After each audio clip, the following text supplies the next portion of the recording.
So some of the things that you need for making apple crisp are all-purpose flour. You need granulated white sugar. You need brown sugar. You also need ground cinnamon. You need butter, which is going to be melted. And then you need quick oats. You don't need that many quick oats, that's too many quick oats. And then baking soda and baking powder. I'm not really certain what the difference is between the two, but you need both of them. And then obviously you also need apples. You also need measuring cups.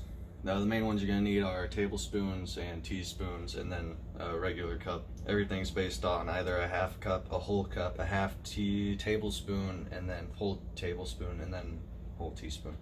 So if you have those, that's good. It's also recommended that you have like 2 mixing bowls and then also a cutting board. I only have 2 serving bowls and then a plate because I don't have the money to afford those things. And then you also need a Pyrex dish, I guess is what it's called. I have a 7x11, but for the recipe you're supposed to have a 9x16. So I'm just gonna hope it works out. So something that obviously you would want to have for this recipe is a apple slicer like the one I'm using. A knife would also work, but it'd take a lot more time. You'll also want a an apple peeler. A knife would also work, but it would take a lot more time. And I would recommend cutting the apples later in the process rather than at the beginning like I did, because they will oxidize and that makes them mushy. So if you want your apples crispy, I would do it right before you mix everything together. The recipe also calls for 5 to 6 apples. However, with the size of the pan I'm using, I was only able to use 5 without it being too full. But if you do have a 9x16, it should work just fine. Also, while I was doing all this, I had started the oven and preheated it to 350 degrees Fahrenheit.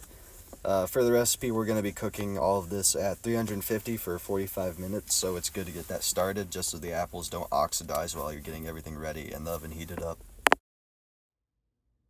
This recipe has 2 parts. This is the first part, which will go on top of the apples. This consists of the cut apples, as well as 1 cup of white sugar, which is crystallized, not powdered, 1 tablespoon of flour, and 1 teaspoon of cinnamon. Now this will go on before the second part because the second part is the covering that contains the oats as well as all the other ingredients. But this going on the apples does help prevent them from oxidizing and keeps them a little crispier as well.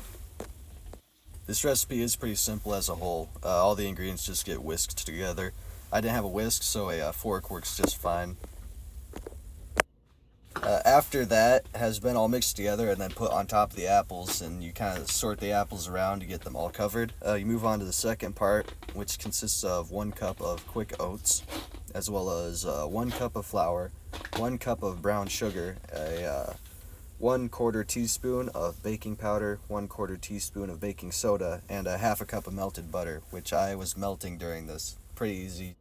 Once you have mixed the second bowl and you have melted your butter, you're going to mix it all together and make sure it's all stirred and homogeneous, just so that way everything covers completely when you put it in the pan. You don't want any areas that have too much cinnamon or too much sugar or too much oats or not enough.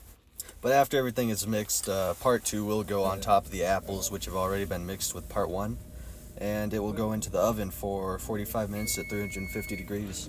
After that, you pull it out and it's ready to eat. You don't even have to refrigerate it. It tastes awesome with ice cream, or I've seen some people eat it with whipped cream, but that's how you do it. Thank you.